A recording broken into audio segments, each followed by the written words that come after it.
Hello बच्चों, हम आज के लेक्चर में इनवर्स ट्रिग्नोमेट्री देखेंगे। उसके पहले मेरा नाम है Kevin Daniel, all India rank 92 IT Bombay से। एडीयू ऐप की तरफ से तुम्हें ये कंसेप्ट वीडियो लेके आ रहा हूँ और हम इनवर्स ट्रिग्नोमेट्री सीखेंगे फिर से जस्ट फिजिक्स के पर्सपेक्टिव से। फिजिक्स के हिसाब से हमें कितना चाहिए, स्टार्ट करते वक्त कितना चाहिए, वेक्टर्स में ही चाहिए होगा। ठीक है, तो कितना चाहिए बस उतना मैं पढ़ा दूंगा। फिजिक्स के हिसाब से कितना चाहिए, क्योंकि मैथ्स में एक अपने आप में एक चैप्टर है, हम वो यहाँ पे करने की कोशिश नहीं कर रहे हैं। उसका मैथ्स टीचर आपको इनवर्स ट्रिग्नोमेट्री पूरा डिटेल में पढ़ाएगा। हमें बस है ना फिजिक्स में एक बहुत ही बेसिक लेवल तक चाहिए होता है। एंड वो भी मतलब इसलिए पढ़ा रहा हूँ अभी क्योंकि एक तो पहले तो नीट के बच्चे कभी मैथ्स हो सकता है मैथ्स करेंगे ही नहीं, सीखेंगे ही नहीं। तो इसलिए मैं बता रहा हूँ जितना तुम्हें फिजिक्स में ज़रूरत पड़ेगा उतना कवर कर लूँगा। और जो मैथ्स के बच्चे हैं उनके लिए भी कवर कर रहा हूँ, क्योंकि मैथ्स में भी नॉर्मली ऐसा होता है कि टीचर काफ़ी लेट हो सकता है 12th में इनवर्स ट्रिग्नोमेट्री पढ़ाए। तो इसलिए हम अभी देख लेंगे, बेसिक्स ही जानना है। ठीक है, तो चलो शुरू करते हैं आज का लेक्चर। ठीक है, तो अभी इनवर्स ट्रिग्नोमेट्री में बेसिकली फंडा ऐसा है कि मानो मैं तुम्हें दो सवाल पूछता हूँ। ठीक है, मैं सवाल लिखूंगा, तुम उसका आंसर बता दो। ओके, सो सवाल देखो कैसे लिख रहा हूँ। What is the sine, what is the sine of 30 degree. ये मेरा सवाल है, what is the sine of 30 degree. ठीक है, तुम्हारा आंसर क्या होगा? साइन 30 कितना होता है?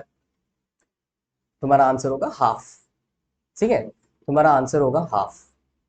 तो इसको क्वेश्चन मार्क डाल देते हैं।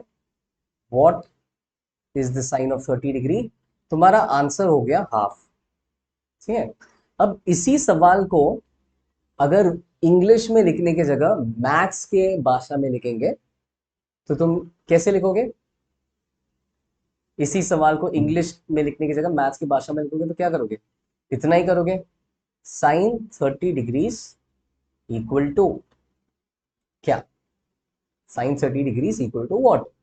और तुम क्या आंसर दोगे? पता है साइन 30 होता है हाफ, राइट? तो जैसा ये फंक्शन हम है ना, ये क्या लिखा है, ये फंक्शन हमने मैथ्स की भाषा में लिखा है साइन 30।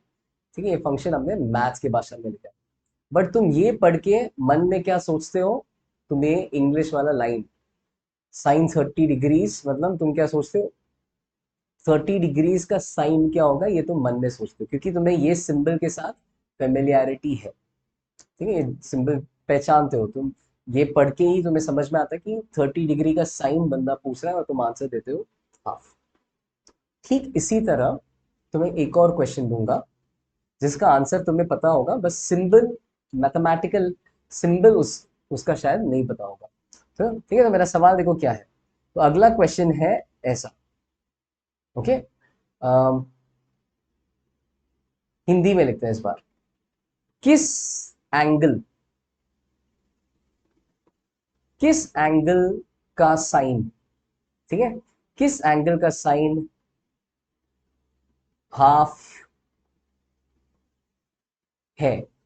किस एंगल का साइन हाफ है? किस एंगल का साइन हाफ है? क्या आंसर दोगे? किस एंगल का साइन हाफ होता है? किस एंगल का साइन हाफ है? Which angle sine is half? Simple सा सवाल है, सबको आता है कि अरे 30 डिग्रीज का साइन हाफ है, 30 डिग्रीज का साइन हाफ है ना? तो तुम्हें इसका आंसर आता है, बस इसी चीज को मैथमेटिकल लैंग्वेज में कैसे लिखते हैं वो नहीं पता। ठीक है, तो देखो इसको मैथमेटिकल लैंग्वेज में कैसे लिखते हैं, ऐसे लिखते हैं, साइन इनवर्स, ठीक है, ऑफ हाफ। कैसे पढ़ा मैंने इसको, है ना, जो लिख रहा था कैसे पढ़ा? तो साइन, फिर ये जो पावर था उसको बोलते हैं इनवर्स। ये जो -1 ऊपर लिखा है उससे पता चलता है कि ये सादा साइन फंक्शन नहीं है, ये साइन इनवर्स फंक्शन है। पूछना क्या चाह रहा है ये फंक्शन? वही जो मैंने ऊपर हिंदी में लिखा है। तो साइन इनवर्स हाफ मतलब किस एंगल का साइन हाफ है। तो जैसे तुम पिछला वाला सवाल को पहचानते हो, साइन 30 डिग्री से तुम क्या पहचानते हो, मुझे बताना है किस एंगल का साइन, नहीं, मुझे बताना है 30 डिग्रीज का साइन क्या है।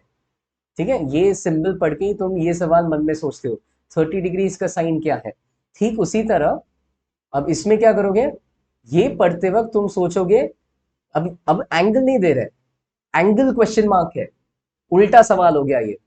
पिछले इसमें एंगल देके हम वैल्यू पूछ रहे थे, इसमें वैल्यू आंसर देके एंगल पूछ रहे। ठीक है, आंसर देके एंगल पूछ रहे, उल्टा कर रहे, वो भी आसान। किस एंगल का साइन हाफ है 30 डिग्री, तो ये पढ़ते वक्त वो मन में सोचिए। साइन इनवर्स हाफ का मतलब वो एंगल, ये वो एंगल को रिप्रेजेंट करता है जिसका साइन हाफ है। साइन इनवर्स हाफ वो एंगल को रिप्रेजेंट करता है जिसका साइन हाफ है। इसका आंसर है 30 डिग्री। ठीक है, कुछ और एग्जांपल्स ले लो। ये फंडा सभी के साथ काम करेगा, कोई भी ट्रिग्नोमेट्रिक फंक्शन। तो जैसे मान लो कॉस इनवर्स हाफ, ये क्या चीज है, ये वो एंगल है जिसका कॉस हाफ है। वो एंगल, वो एंगल जिसका कॉस हाफ है, वो एंगल जिसका कॉस हाफ है। कौन से एंगल का कॉस हाफ होता है, सोचो।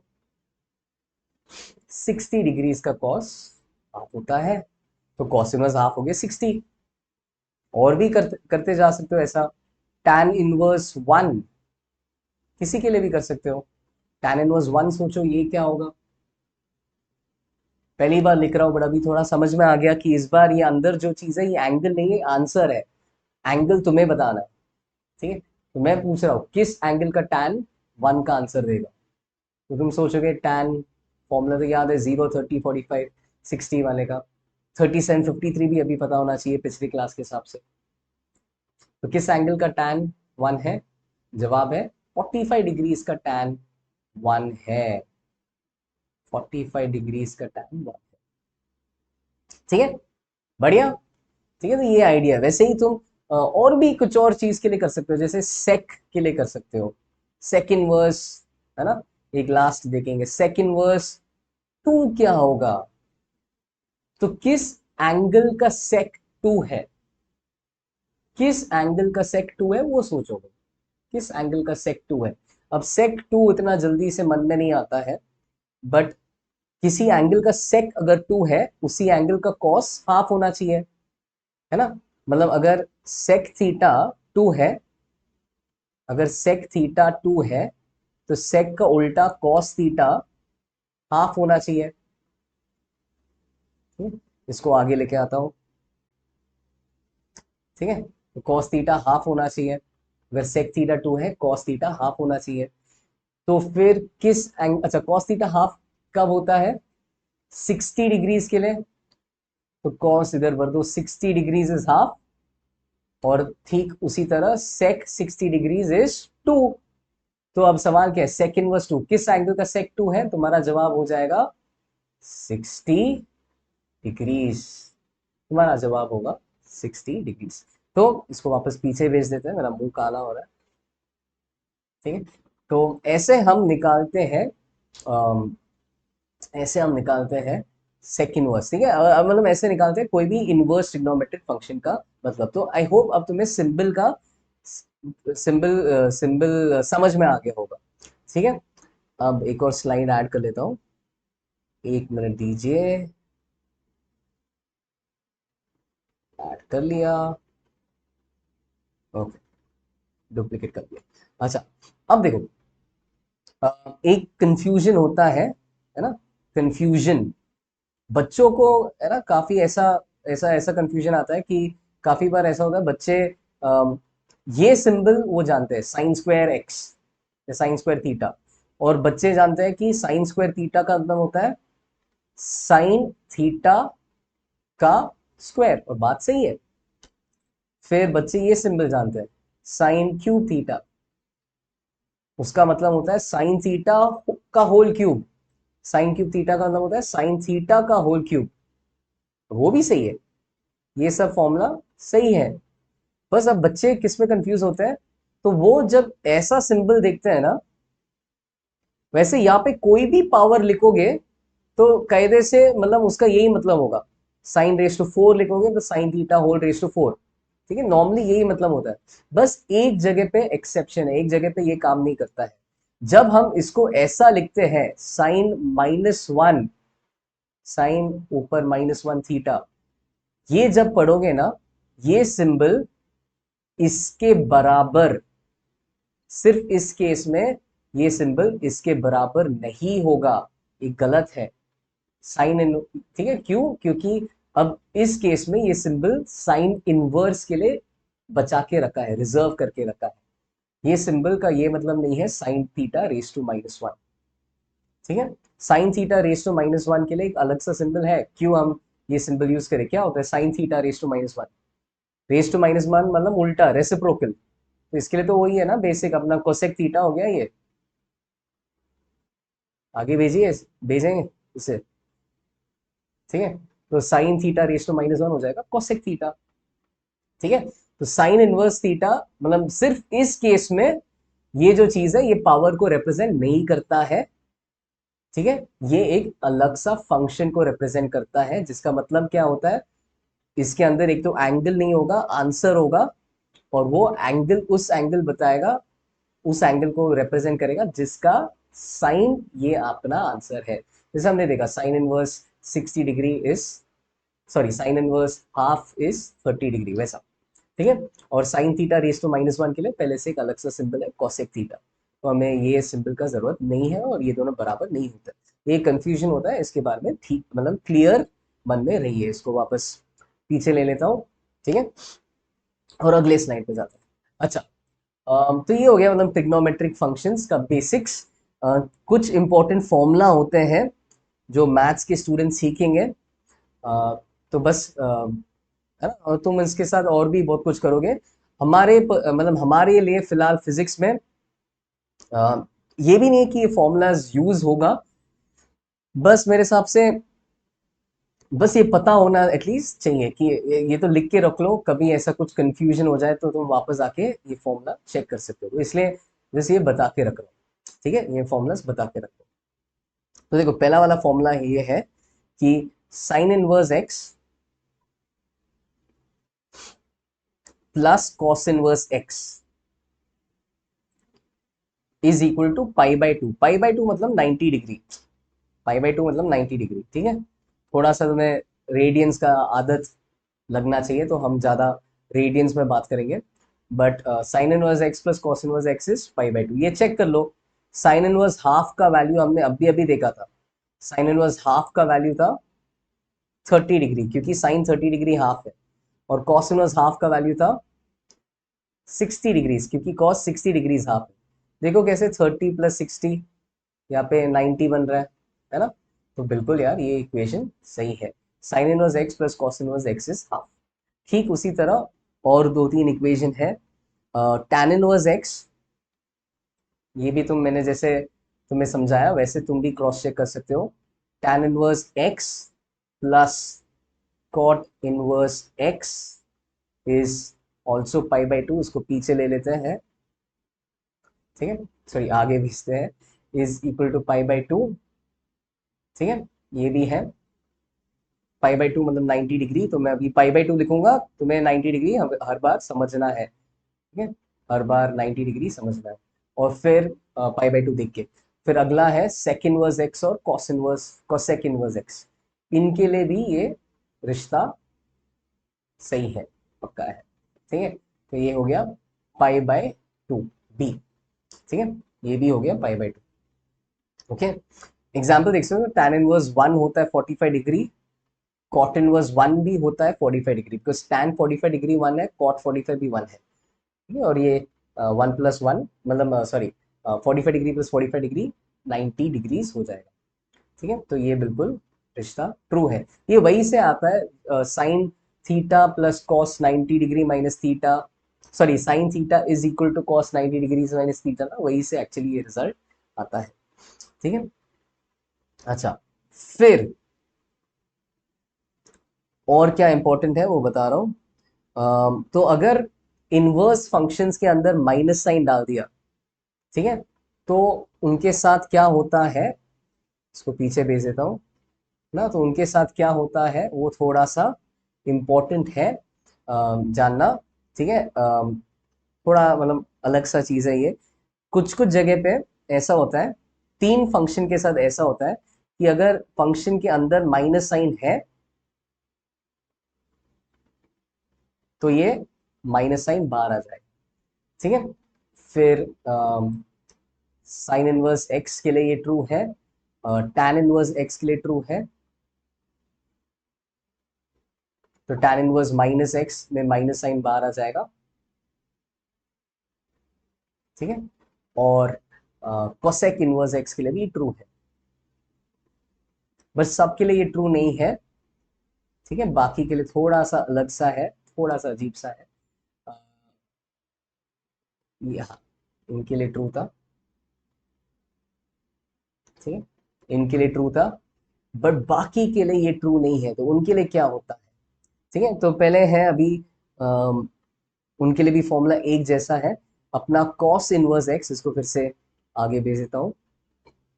ठीक है, कॉस इनवर्स एक्स के लिए, कॉस इनवर्स माइनस एक्स के लिए रिश्ता है पाई, ये पाई आगे बीच में घुस जाता है, pi minus cos inverse x. तो माइनस कॉस इनवर्स एक्स है ही बाकी की तरह, बस इधर एक एक्स्ट्रा पाई जुड़ जाता है, ऐड हो जाता है।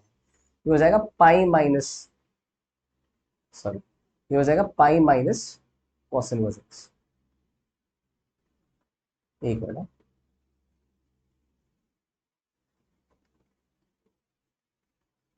Pi minus cos inverse x. ठीक है, फिर अगला वाला हो गया अपना कौन बच गया, कॉस का रेसिप्रोकल। तो कॉस का रेसिप्रोकल के साथ सेम रिश्ता, ये भी बन जाएगा पाई माइनस, जो कॉस करेगा वो ये करेगा, दोनों बाई बैक है, pi minus sec inverse x. ठीक है, और आखिरी वाला हो गया टैन, टैन का उल्टा, टैन उधर हो गया तो इधर कॉट रह गया, कॉट इनवर्स माइनस एक्स। ठीक है, is equal to pi minus cot inverse x. और ये मैं अभी, ये तुम बस याद कर लो।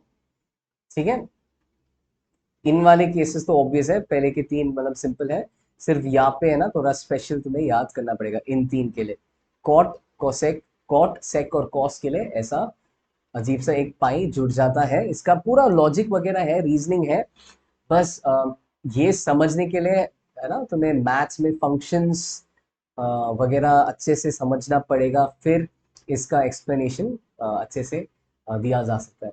तो एक्चुअली वैसे मैथ्स के स्टूडेंट्स, तो मैथ्स में तुम ये सीखोगे समझोगे, फिजिक्स में वैसा इसका उतना ज़रूरत भी नहीं है, तो हम ज़्यादा इसको एक्सप्लेन भी नहीं करेंगे, बस ये रिजल्ट कैसा है वो बता देंगे।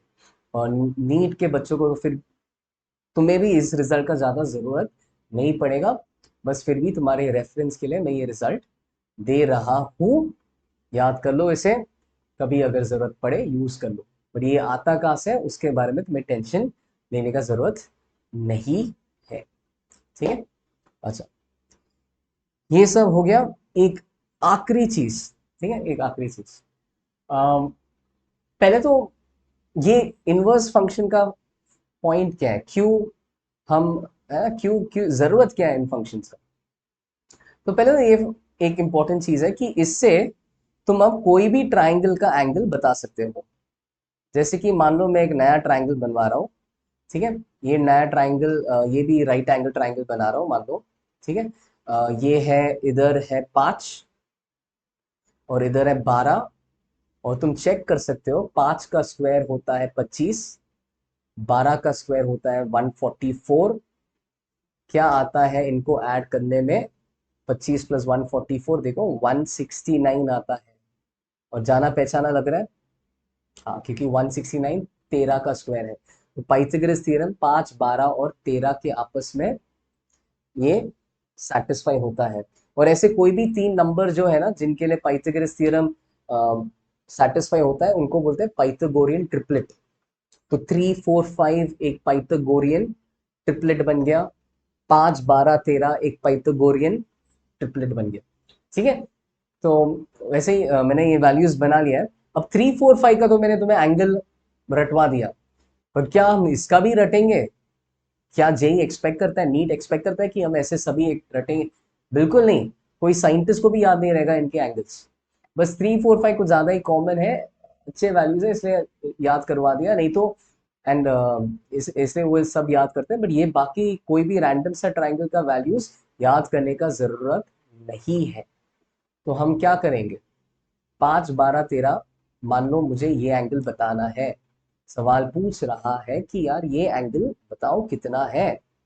तो हम क्या करें, तो हम तब उस केस में क्या करना पड़ेगा हमें, तो हमें देखना पड़ेगा कि यार ये तो इस केस में ना एंगल ऑप्शन, अगर मान लो ये सवाल है और ऑप्शंस है, ऑप्शंस तुम्हें डिग्रीज में नहीं दिखेगा, किसी को भी याद नहीं रहेगा ये डिग्रीज में कितना है। ऑप्शन तुम्हें साइन इनवर्स कॉस इनवर्स इनके टर्म्स में दिखेगा। तो जैसे मान लो तुम्हें ऑप्शन साइन इनवर्स के टर्म्स में दिख गया, सारे ऑप्शन साइन इनवर्स के टर्म्स में, तो तुम क्या कर लो, तुम इसका इस एंगल का साइन कितना है वो देख लो। तो जैसे तुम यहाँ पे देख सकते हो कि अच्छा इसका साइन थीटा, साइन होता है ऑपोजिट, मतलब ऑपोजिट अपॉन हाइपोटेनस। थीटा के ऑपोजिट है 5, हाइपोटेनस है 13, तो साइन थीटा हो जाएगा 5/13, 5/13। ठीक है, तो अगर साइन थीटा है 5/13, थीटा क्या है, थीटा वो एंगल है जिसका साइन 5/13 है। कैसे लिखते हैं उसे, वो एंगल जिसका साइन 5/13, वो एंगल जिसका साइन 5/13। इंग्लिश में लिखने की जगह मैथ्स में ऐसा क्या लिखना पड़ेगा ताकि मुझे है ना वो सब मतलब मैं कन्वे कर पाऊँ कि थीटा वो एंगल है जिसका साइन है 5/13।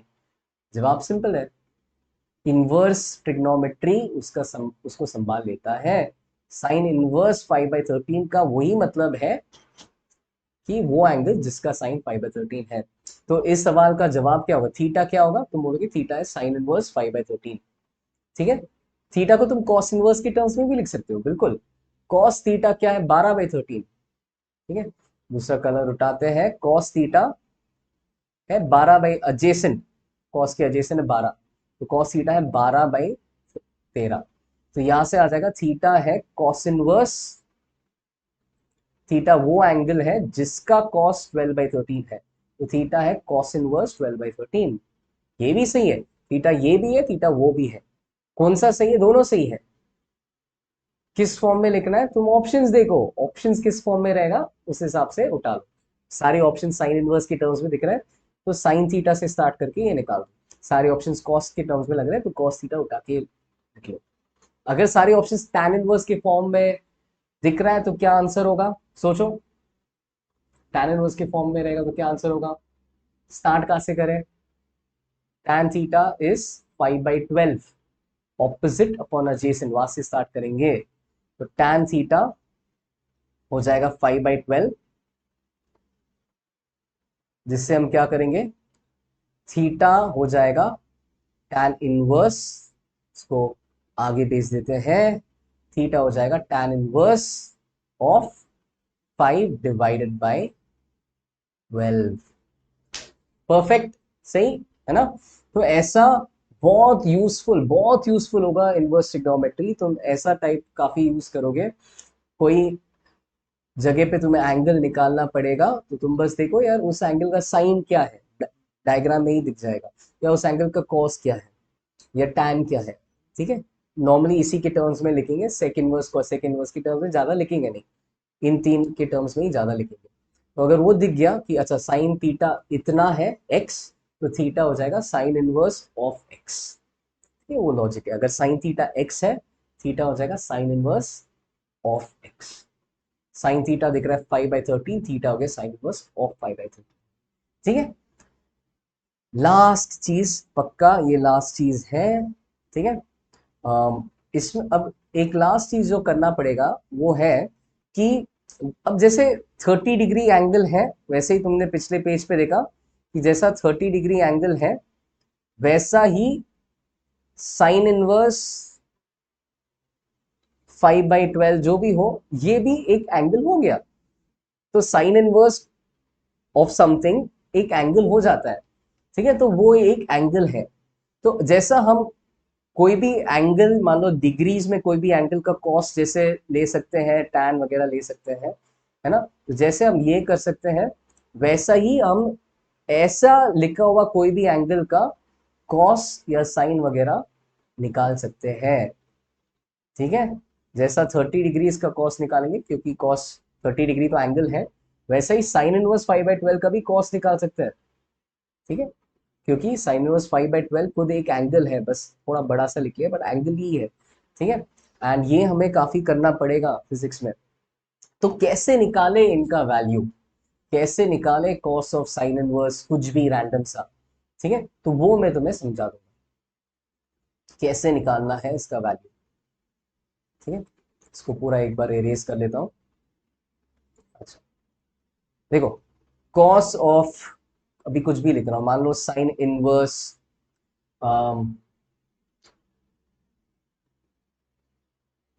1/3, साइन इनवर्स के अंदर जो जाता है उसको 1 से कम होना पड़ेगा, क्योंकि साइन का वैल्यू खुद कभी 1 से बड़ा नहीं होता है।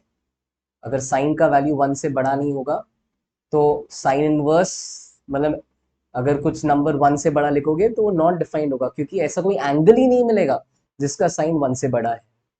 तो यहाँ पे इनपुट 1 से कम होना पड़ेगा, बिकॉज सारे जो भी एंगल हो सकता है उसका साइन 1 या 1 से कम ही हो सकता है, ठीक है। तो कॉस ऑफ साइन इनवर्स 1/3, अब इसको देखो कैसे करना है। तो ये मेरा सजेशन है, पहले क्या करो, पहले ना इस पूरे चीज को मान लो अंडरलाइन कर लो, और इसको एक नया नाम दे दो, इसको बोल दो थीटा, इसको नया नाम दे दो थीटा, और बोल दो कि थीटा है साइन इनवर्स 1/3, थीटा है साइन इनवर्स 1/3, जैसे इसको आगे भेज देता हूं, थीटा है साइन इनवर्स 1/3, ओके। थीटा है इतना, और सवाल पूछ रहा है कॉस, अब अगर साइन इनवर्स 1/3 थीटा है तो कॉस थीटा कितना है, ये है अपना सवाल। अच्छा, इस पार्ट पे फोकस कर लो। अगर थीटा साइन इनवर्स 1/3 है, मतलब थीटा वो एंगल है जिसका साइन 1/3 है, तो हमें तुरंत मिलता है कि साइन थीटा है 1/3। तो फिर सवाल ऐसा हो जाता है कि साइन थीटा 1/3 है, तो जब साइन थीटा 1/3 है, कॉस थीटा कितना है, साइन थीटा 1/3 है, कॉस थीटा कितना है, ये सवाल का जवाब देना है। ये सवाल का जवाब कैसे देता है, बहुत सिंपल है। तुम्हें क्या करना पड़ेगा, तुम्हें एक राइट एंगल ट्राइंगल बनाना पड़ेगा। तो जैसे मान लो ऐसा, ये कलर सही नहीं हुआ, ठीक है, मान लो ऐसा हम एक राइट एंगल ट्राइंगल बना लेते हैं, ठीक है, कुछ भी ऐसा राइट एंगल ट्राइंगल बना लो, ठीक है। फिर उसके बाद उसमें एक एंगल, ऑफ कोर्स 90 डिग्री वाले के अलावा, एक एंगल को थीटा से रिप्रेजेंट कर लो। तो यहाँ पे मैं ये एंगल को थीटा से रिप्रेजेंट कर रहा हूँ, ठीक है, ये एंगल अपना थीटा है, ओके। फिर साइन थीटा 1/3 है, तो फॉर्मूला पता है, sine theta is opposite upon hypotenuse, मतलब ऑपोजिट को हम 1 ड्रॉ करेंगे और हाइपोटेनस को हम 3 ड्रॉ करेंगे। फिर लगाओ पाइथागोरस थ्योरम, ये 3 है, ये 1 है, तो पाइथागोरस थ्योरम में ये वाला क्या हो जाएगा, है ना, तो 3² माइनस 1² का रूट हो जाएगा, है ना, 3² हाइपोटेनस स्क्वायर माइनस हाइट का स्क्वायर हो जाएगा बेस का स्क्वायर। ये बेस कितना हो जाएगा, 3² माइनस 1² हो गया बेस का स्क्वायर, 9 माइनस 1 हो जाएगा 8, 8 हो गया बेस का स्क्वायर, मतलब अपना बेस हो जाएगा √8। तो पाइथागोरस थ्योरम तो सबको आता है, लगा लो तो तुम्हें ये साइड भी मिल जाएगा। ये आने के बाद तुम्हें पता है कि अच्छा ये साइन थीटा 1/3 है, तो उसी एंगल का कॉस कितना होगा, कॉस थीटा सवाल है, थीटा साइन इनवर्स 1/3 है, कॉस साइन इनवर्स 1/3 पूछा है, कॉस थीटा बेसिकली निकाला है। तो cos थीटा होता है adjacent upon hypotenuse, adjacent upon hypotenuse, ठीक है। तो adjacent हो गया √8, बहुत बढ़िया, और हाइपोटेनस हो गया 3, तो cos थीटा हो गया √8/3। यानी कि ये जो स्टार्टिंग में जो सवाल पूछा था, ये पूरा सब बड़ा चीज जो पूछा था, उसी का आंसर हो गया √8/3। ठीक है, तो ये टेक्निक इंपॉर्टेंट सा है। इसका एक और एग्जांपल ले लो, कोई भी चीज के लिए कर सकते हो, कुछ भी अजीब सा वैल्यू के लिए हम कर सकते हैं। फॉर एग्जांपल सेक इनवर्स उठा लेते हैं, ठीक है। देखते हैं कि यार कॉट ऑफ, देखो कुछ भी गंदा सा लिख रहा हूँ, कॉट ऑफ सेक इनवर्स, ठीक है। सेक इनवर्स का इनपुट 1 से बड़ा होगा, क्योंकि सेक थीटा 1 से बड़ा होता है। तो सेक इनवर्स 3, तो तुम पॉज करके देख लो इसका क्या आंसर आएगा। Cot of sec inverse 3, pause करके देख लो, ठीक है। चलो, होपफुली तुमने पॉज करके सॉल्व कर लिया है। एक बार देखते हैं इसका आंसर क्या आ रहा है, ठीक है। तो कॉट ऑफ सेक इनवर्स 3, तो देखो ये चीज हो गया अपना थीटा। अगर सेक इनवर्स, तो अब हम क्या करेंगे, हम बोलेंगे थीटा इज सेक इनवर्स 3। अगर थीटा है सेक इनवर्स 3, मतलब सेक थीटा हो गया 3, ठीक है। सेक थीटा हो गया 3, ठीक है। और सवाल पूछ रहा है कि कॉट थीटा कितना है, ठीक है। कॉट थीटा कितना है, तो जब सेक थीटा 3 है, कॉट थीटा कितना है, ये अपना सवाल है। ओके, तो हम क्या करेंगे, हम सेक थीटा इक्वल टू 3 का एक ट्राइंगल बनाएंगे। तो क्या करना है, ऐसा एक ट्राइंगल बना लो, राइट एंगल ट्राइंगल,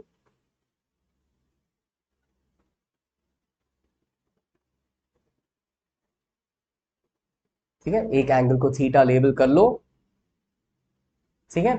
फिर देखो सेक थीटा इज 3। अच्छा, तब क्या था, हाइप, पहले तो सेक होता क्या है, सेक होता है कॉस का उल्टा, कॉस होता है adjacent upon hypotenuse, right. adjacent upon hypotenuse cos होता है, तो सेक उल्टा होता है, सेक सेक होता है हाइपोटेनस अपॉन adjacent, सेक होगा हाइपोटेनस अपॉन adjacent, adjacent मतलब जो बगल में है, तो सेक होगा हाइपोटेनस अपॉन जो बगल में है, ठीक है। बट अब यहाँ पे है ना, पहले अब यहाँ पे सिर्फ 3 लिखा है, पहले तो कुछ था ना ऊपर बाई नीचे 1/3 जैसा था, यहाँ पे सिर्फ 3 लिखा है। तो क्या करोगे यार, सिर्फ 3 लिखा है तो कोई बात नहीं यार, 3 को हम ऐसे तो लिख सकते हैं ना, 3 को 3/1 लिख सकते हैं, ठीक है। तो टेंशन लेने की बात नहीं है, इसको फिर से आगे भेज देता हूँ, ठीक है। 3 को 3/1 लिख सकते हैं, ठीक है। और 3 को 3/1 लिख लिया, तो 3 अपना हाइपोटेनस हो जाएगा, 1 अपना एडजेसेंट हो जाएगा, 3 हाइपोटेनस 1 एडजेसेंट। तो सेक थीटा हाइपोटेनस को अभी लेबल कर लो 3, एडजेसेंट को लेबल कर लो 1, और फिर पाइथागोरस थ्योरम लगाओ। मेरे हिसाब से मैंने वापस वही वैल्यूज गलती से इस्तेमाल किया है, तो वही ट्राइंगल बन रहा है, कोइंसिडेंस हो गया ये। तो 9² - 1², 9² - 1² हो गया, सॉरी 3² - 1² हो गया 9 - 1 यानी कि 8। ये 8 का स्क्वायर, मतलब इसका स्क्वायर 8 है, ये चीज √8 हो जाएगा, ये चीज √8 हो जाएगा। पाइथागोरस थ्योरम से तुम ये निकाल सकते हो, ये चीज √8 हो जाएगा। अब सेक थीटा इज 3/1, वो फुलफिल हो गया। सवाल है कॉट थीटा, तो कॉट क्या है वो थोड़ा सोचना पड़ेगा। जैसे कि टैन होता है ऑपोजिट बाय एडजेसेंट, कॉट उसका उल्टा, तो कॉट है एडजेसेंट बाय ऑपोजिट, कॉट है एडजेसेंट बाय ऑपोजिट, ये पता होगा तुम्हें, इसलिए जैसे ऐसे ही जल्दी लिख रहा हूं। तो कॉट थीटा हो जाएगा 1/√8, कॉट थीटा हो जाएगा 1/√8। तो ये जो अजीब सा सवाल था, थीटा बाय द वे क्या चीज है, थीटा ये पूरा बड़ा सा चीज है, ये जो अजीब सा सवाल था उसका आंसर आ गया है 1/√8, ठीक है। होप, आशा करता हूँ कि तुम्हें भी यही आंसर मिला हो, ठीक है। तो अब दैट्स इट, ये हो गया अपना ट्रिग्नोमेट्री का सेशन। होप तुम्हें समझ में आया, होप तुम्हें मजा आ गया। ठीक है। एंड हम आगे के और कंसेप्ट वीडियोस में मिलते हैं। बाय बाय बच्चों, all the best, have a nice day. EduHub, India's online learning hub. Download the app now.